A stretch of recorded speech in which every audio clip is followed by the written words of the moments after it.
Assalamualaikum warahmatullahi wabarakatuh. Nama saya Ningtyas Ayu dari kelompok 1. Kami akan menjelaskan mengenai analisis saham dan reksadana. Analisis dan transaksi saham yang akan digunakan yaitu saham PT Bank BRI. Profil singkat PT Bank BRI. Bank BRI dimulai sejak 16 Desember 1895 di Purwokerto, Jawa Tengah dengan nama Volksbank der Inlandsbestuursamtenaren yang setelah beberapa kali mengalami perubahan nama, kemudian resmi ditetapkan menjadi Bank Rakyat Indonesia sejak 16 Desember 1968 berdasarkan Undang-Undang Nomor 21 Tahun 1968. Sejak tahun 1992, status BRI berubah menjadi perseroan terbatas dengan 100% kepemilikan BRI di tangan pemerintah Republik Indonesia, yang kemudian pada tahun 2023 BRI melakukan initial public offering, sehingga komposisi kepemilikan saham pemerintah di BRI menjadi 56,75%, sementara sisanya sebesar 43,25% dimiliki oleh publik. Visi dan misi PT Bank Rakyat Indonesia. Visinya itu menjadi the most valuable banking group di Asia Tenggara dan champion of financial inclusion. Misinya yaitu dengan melakukan kegiatan perbankan yang terbaik dengan mengutamakan pelayanan kepada usaha mikro, kecil, dan menengah untuk menunjang peningkatan ekonomi masyarakat. Kemudian dengan memberikan pelayanan prima kepada nasabah, dan yang terakhir yaitu memberikan keuntungan dan manfaat yang optimal kepada pihak-pihak yang berkepentingan.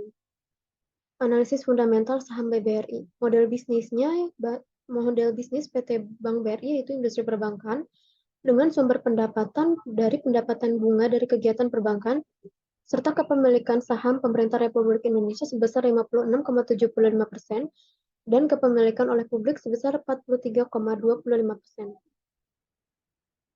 Pada grafik aset, hutang, dan modal dapat terlihat selama tahun 2016 hingga 2021 aset dan hutang cukup stabil, namun tetap mengalami kenaikan meskipun tidak signifikan. Adapun nilai buku selama tahun 2016 sampai 2020 cukup stabil, namun di 2020 ke 2021 nilai buku mengalami peningkatan yang cukup signifikan. Aspek return on equity. Return on equity digunakan untuk mengukur seberapa besar keuntungan yang dihasilkan perusahaan dibandingkan dengan modal yang disetor oleh pemegang saham. Nilai ROE yang semakin besar menunjukkan bahwa perusahaan mampu mengelola modal yang dimiliki untuk menghasilkan laba. Pada analisis ROE PT Saham Bank BRI ini, terlihat bahwa selama tahun 2018 sampai 2022 mengalami fluktuasi. Pada tahun 2018 ke 2019, ROE mengalami penurunan namun tidak signifikan, yaitu dari 17,46 ke 16,46%, yakni hanya mengalami penurunan 1%. Namun di tahun 2019 ke 2020 terdapat penurunan yang signifikan, yaitu dari 16,46% ke 9,33%. Adapun penurunan ROE ini salah satu faktornya disebabkan oleh adanya COVID-19, di mana pemerintah juga mulai memberlakukan PPKM sehingga berdampak terhadap perekonomian nasional.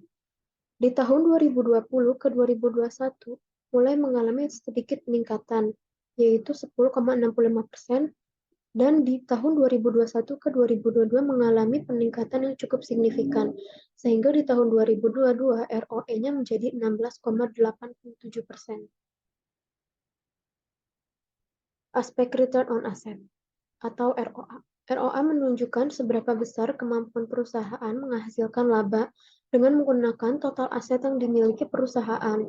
Semakin besar nilai ROA menunjukkan bahwa semakin efektif perusahaan dalam mengelola aset yang dimilikinya. Sebaliknya, ROA yang negatif menunjukkan bahwa perusahaan sedang mengalami kerugian. Pada grafik ROA PT Bank BRI, trennya masih sama dengan return on equity, di mana pada tahun 2018 sampai 2019 mengalami sedikit penurunan, yaitu dari 2,49% menjadi 2,43%. Di tahun 2019 ke 2020 mengalami penurunan yang cukup signifikan, yaitu di 2020 ROA-nya 1,23%, kemudian di 2021 hingga 2022 sudah mengalami peningkatan yang cukup signifikan karena pelonggaran PPKM. Aspek earning per share atau EPS. EPS adalah keuntungan perusahaan yang dialokasikan untuk setiap lembar saham biasa yang beredar. EPS merupakan suatu indikator untuk menilai tingkat profitabilitas perusahaan. Semakin tinggi nilai EPS, semakin baik perusahaan tersebut dalam menghasilkan laba per lembar sahamnya. Di tahun 2018, EPS sebesar 265, kemudian mengalami sedikit peningkatan di tahun 2019 yaitu sebesar 282. Adapun di tahun 2020, EPS turun secara signifikan menjadi 153, kemudian di tahun 2021 mengalami peningkatan yang cukup signifikan menjadi 207, kemudian di tahun 2022 juga mengalami kenaikan lagi menjadi 341. Analisis teknikal saham Bank BRI. Analisis teknikal ini akan menggunakan tiga metode, yaitu metode trend. Yang pertama, metode uptrend, downtrend, serta support dan resistance. Metode trend ini adalah salah satu metode untuk menganalisis harga saham dengan menggunakan arah kecenderungan pergerakan harga saham dalam periode waktu tertentu. Untuk yang pertama yaitu analisis uptrend. Uptrend sendiri adalah suatu kondisi ketika harga saham cenderung mengalami kenaikan dari waktu ke waktu, dilihat berdasarkan garis lurus yang ditarik dari titik terendahnya. Analisis uptrend ini saya tarik dari tanggal 11 Mei 2020, di mana pada saat itu terjadi titik terendah harga saham Bank BRI di harga 2.190. Kemudian di tanggal 17 Mei 2021, harga saham menjadi 3.780. Pada rentang waktu ini terjadi kenaikan harga saham sebesar 72,76%.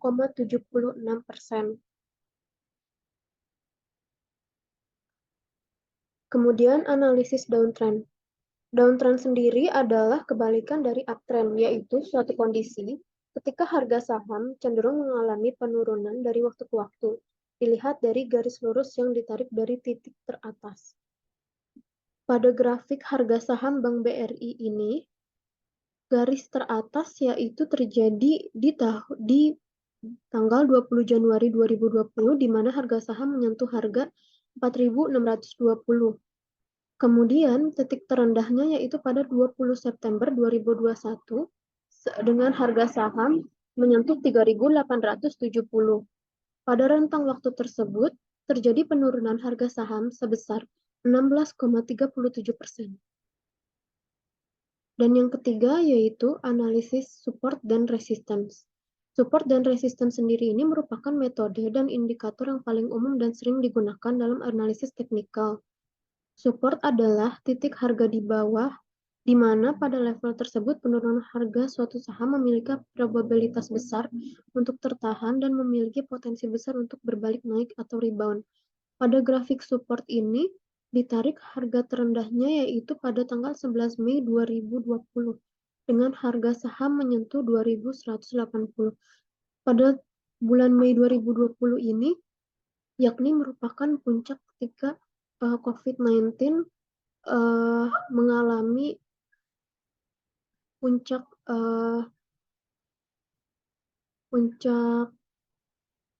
infeksinya di Indonesia, sehingga mengakibatkan perekonomian di Indonesia semua cukup menurun. Kemudian pada grafik resistance ini ditarik garis pada tanggal 18 Januari 2021 dengan harga tertinggi sebesar 4.890 ke 28 November 2022 dengan harga 4.890. Nah, resisten ini sendiri adalah titik harga atas di mana pada level tersebut kenaikan harga suatu saham memiliki probabilitas besar untuk tertahan dan memiliki potensi besar untuk berbalik turun. Sehingga dari dua grafik support dan resisten ini diketahui bahwa titik terendah saham Bank BRI terjadi pada tahun 2020, yakni sebesar 2.180, dan kemudian titik teratasnya sudah kembali di Januari 2021 hingga 2002 dan 2022 sebesar 4.890. Berikut ini adalah trade confirmation pembelian saham Bank BRI. Pembelian saham ini dilakukan pada tanggal 15 Mei 2020, yakni ketika harga saham Bank BRI menyentuh harga 2.280. Pembelian ini dilakukan sebanyak 1 lot. Dan ini adalah summary dari portofolio saham pembelian saham Bank BRI pada tanggal 15 Mei 2020. Berikutnya analisis dan transaksi reksadana. Profil PT Sukor Asset Management. PT Sukor Asset Management berdiri pada tahun 1997 dan memperoleh izin di tahun 1999 melalui keputusan Bapepam dan LK nomor Cap 01 garis miring PM garis miring MI garis miring 1999 pada tanggal 1 Juni 1999. Sukor Asset Management mengelola sejumlah reksadana yang memenangkan banyak penghargaan di dalam dan luar negeri. Penghargaan terakhir diterima awal Januari 2021 sebagai Best Asset Management Company Southeast Asia dari Global Banking and Finance Review.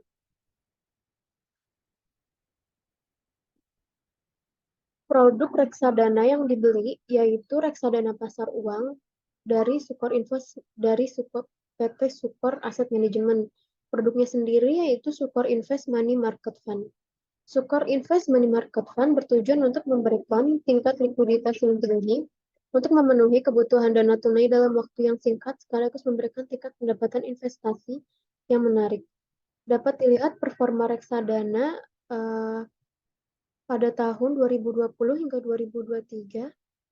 Performa reksadana Sukor Invest Money Market Fund ini cenderung stabil dan terus naik, dan nilai NAB-nya itu terus naik karena mengingat Sukor Invest Money Market Fund sendiri ini merupakan RDPU yang setiap tahunnya akan mengalami kenaikan yang cukup stabil.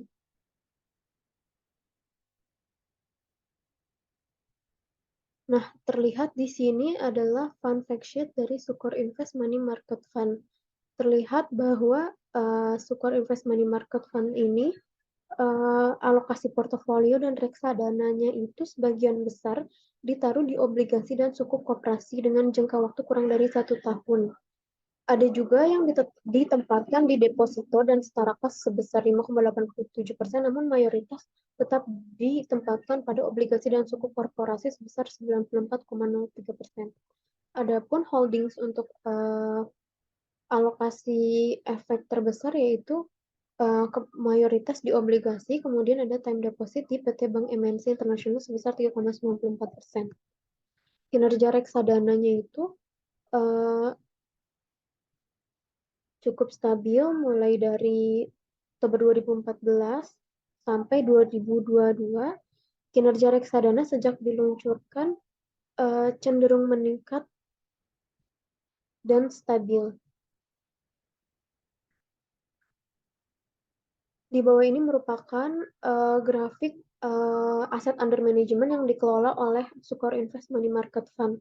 Terlihat di tahun 2017 sampai 2018, aset under manajemennya masih di bawah 2.500 miliar, kemudian pada tahun 2019 mengalami sedikit penurunan, di tahun 2020 mengalami kenaikan, dan kenaikan yang cukup signifikan terjadi di 2020 ke 2021.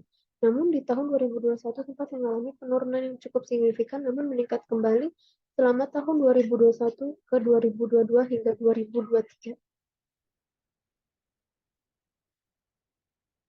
Berikut ini merupakan bukti pembelian reksadana Sukor Invest Money Market Fund. Aplikasi yang digunakan yaitu aplikasi Bareksa.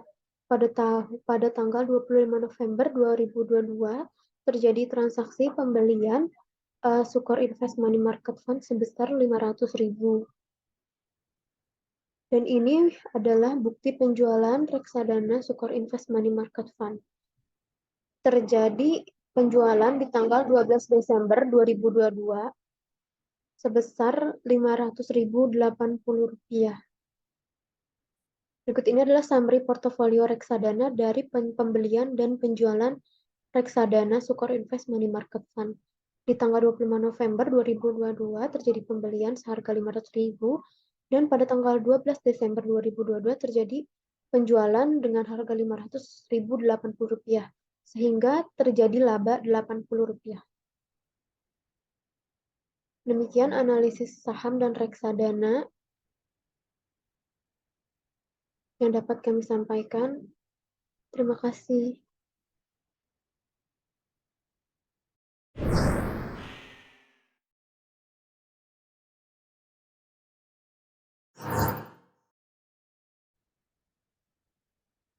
Assalamualaikum warahmatullahi wabarakatuh. Perkenalkan, nama saya Uti Ayulianti dengan nomor induk mahasiswa 212070232 dari kelompok 1 akan menjelaskan mengenai analisis investasi yang merupakan tugas mata kuliah sekuritas derivatif dengan dosen Ibu Desi Adeline.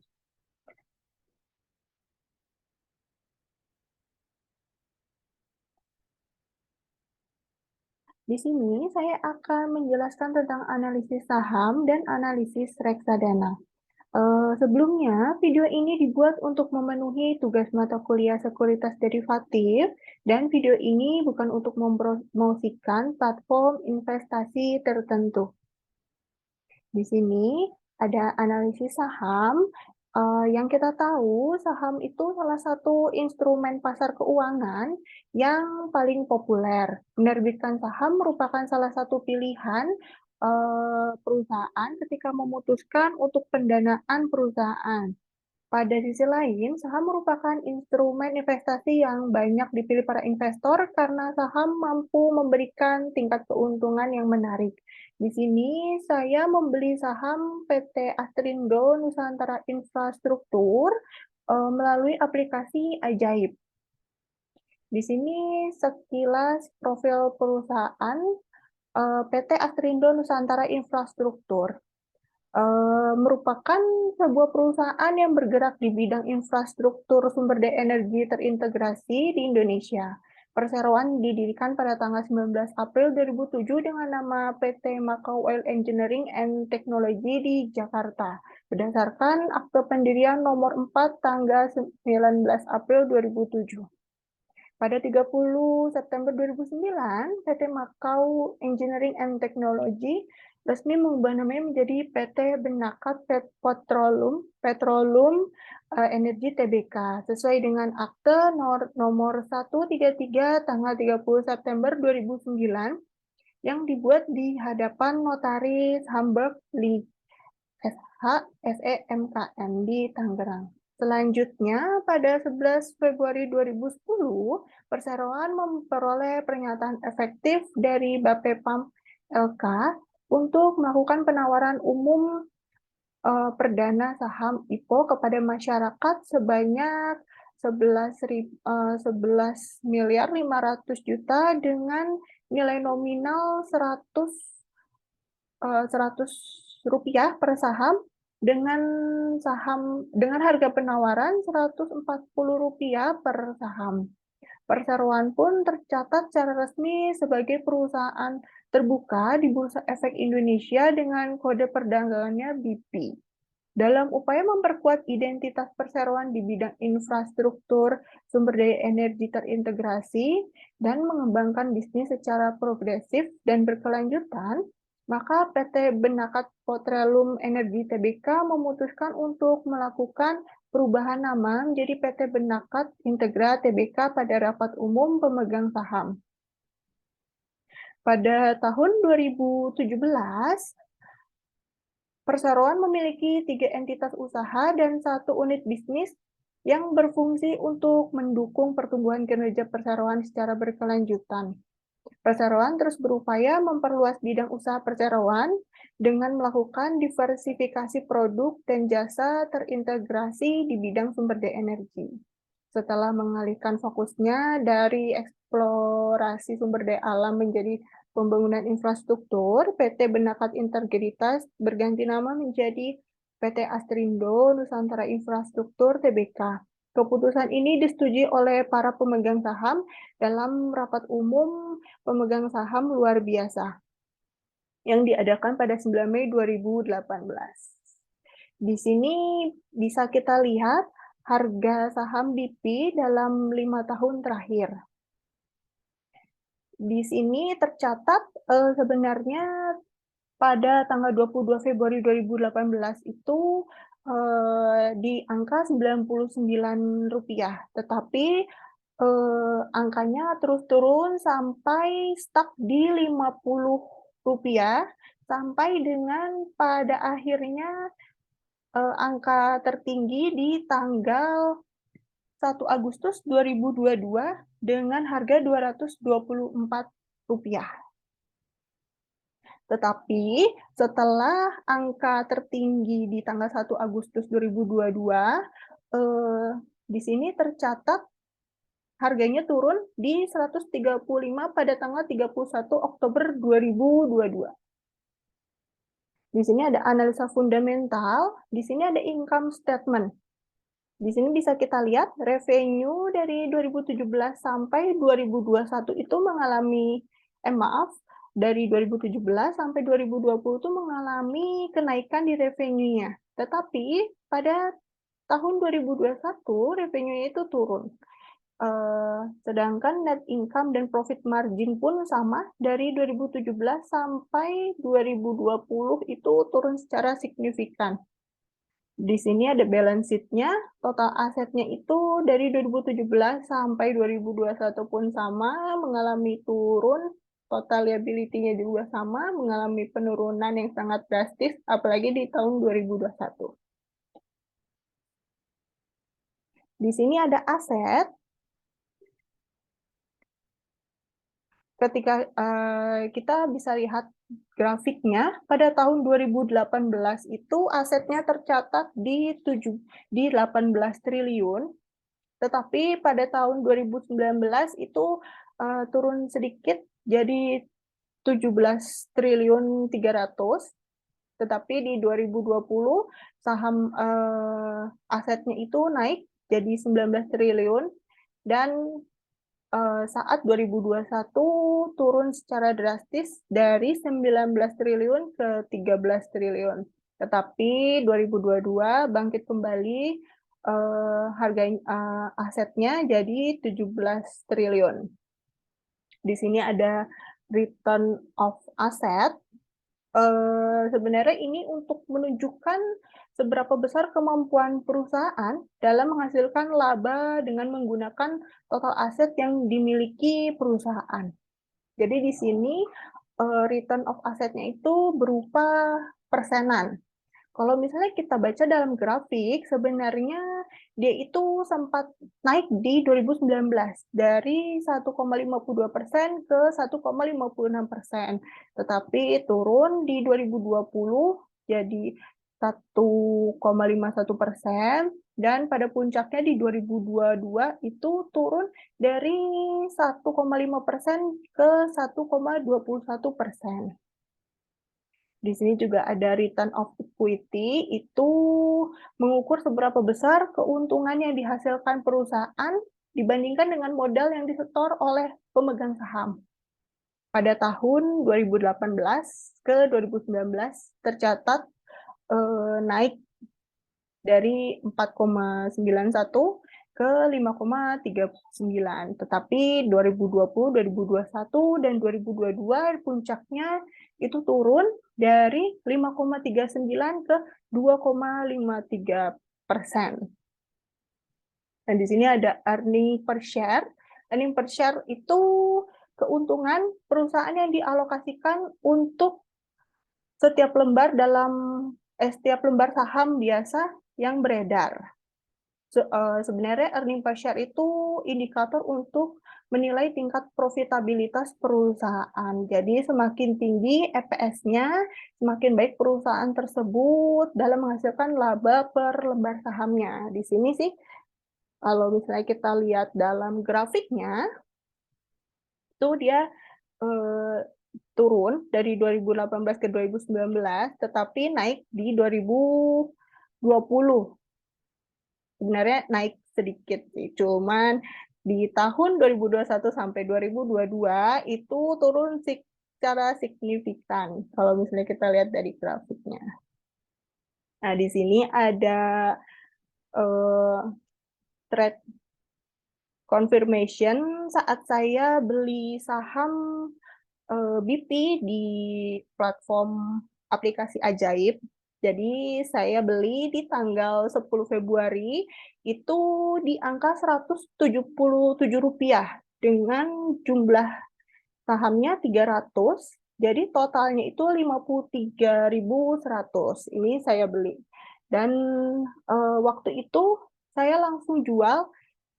Pas saya jual ternyata harganya sedang turun dari 177 ke 171. Jadi di sini dengan harga 171, total yang saya jual itu 51.300. Jadi di sini saya sebenarnya rugi di angka Rp2.008. Di sini analisis reksadana. Umumnya reksadana itu diartikan sebagai wadah yang dipergunakan untuk menghimpun dana dari masyarakat permodalan untuk selanjutnya diinvestasikan dalam portofolio efek oleh manajer investasi. Sebenarnya reksadana itu ada 4 ya. Sebenarnya reksadana itu yang membedakan tuh ada 4. Jadi yang pertama itu ada reksadana pasar uang. Di sini melakukan investasi pasar uang itu bersifatnya utang dengan jatuh tempo kurang dari 1 tahun. Itu tujuannya untuk menjaga likuiditas dan pemeliharaan modal. Jadi, terus yang kedua ada reksadana pendapatan tetap, itu melakukan investasi sekurang-kurangnya 80% dari aktiva dalam bentuk efek bersifat utang. Reksadana ini memiliki resiko yang relatif lebih besar daripada reksadana pasar uang. Tujuannya itu untuk menghasilkan tingkat pengembalian yang stabil. Terus ada reksadana saham. Reksadana yang melakukan investasi sekurang-kurangnya 80% dari aktiva dalam bentuk efek bersifat ekuitas. Karena investasinya dilakukan pada saham, resikonya lebih tinggi dari 2 jenis reksadana sebelumnya, yaitu pasar uang atau pendapatan tetap. Tapi tingkat pengembaliannya lebih tinggi daripada reksadana yang sebelumnya. Dan yang terakhir itu ada reksadana campuran. Ini investasi dalam efek bersifat ekuitas dan bersifatnya utang. Di sini saya membeli reksadana Sailendra pendapatan tetap premium. Bisa kita lihat di sini untuk keterangannya, manajer investasinya itu PT Sailendra Capital dengan bank kustodiannya itu PT Bank Sentral Asia atau BCA. Di sini tingkat resikonya itu rendah to moderate. Tipe reksadananya itu saya memilih yang pendapatan tetap dan tanggal peluncurannya itu tanggal 24 Maret 2017. Dan di sini saya melihatnya return selama 6 bulan. Jadi dia selama 6 bulan itu bisa 2,84. Terus return selama 1 tahunnya dia naik ke 7,83. Dan dalam return selama 3 tahun itu dia bisa nambah 29,11% ya maksud saya. Return all time-nya jadi 66,4% kenaikan persenannya.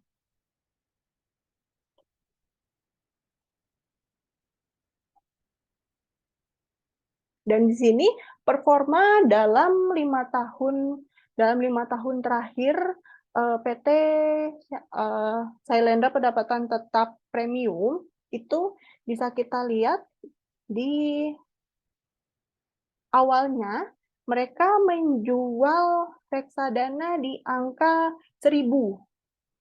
Dia menjual di angka 1.000 pada Maret 2017 karena peluncurannya Maret 2017 dan terus naik sampai dengan 5 tahun terakhir ini dari 1.000 per saham ke 1.661 itu saya lihat Februari 2017. Jadi sebenarnya kalau kita lihat dari grafiknya, ini saham yang akan terus naik ke depannya. Di sini ada bukti pembelian reksadana saya. Waktu itu saya membeli Sailendra Pendapatan Tetap Premium di angka Rp50.000 dengan jumlah unit reksadananya 30 dan per unitnya itu saya beli di 1.659,42. Dan di sini saya menjual reksadana saya di angka 1.660,17. Jadi sebenarnya saat saya jual harga reksadananya itu sedang naik dari 1.659 ke 1.660,17. Jadi dana yang dicairkan itu 50.022,72. Tetapi karena ini reksadana, dana yang diterima atau dana yang dicairkan itu tidak langsung cair seperti saham, tetapi dia maksimal 7 hari kerja.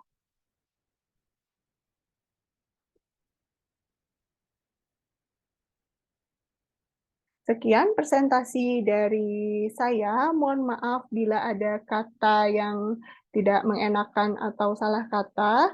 Wassalamualaikum warahmatullahi wabarakatuh.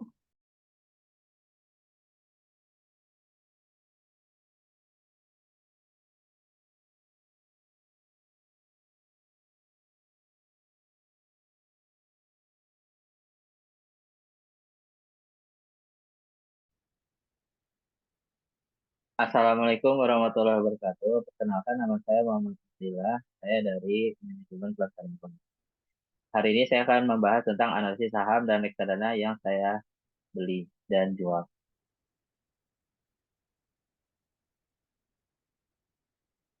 Saham yang saya beli adalah Adaro Minerals di pasar modal dengan kode ADMR.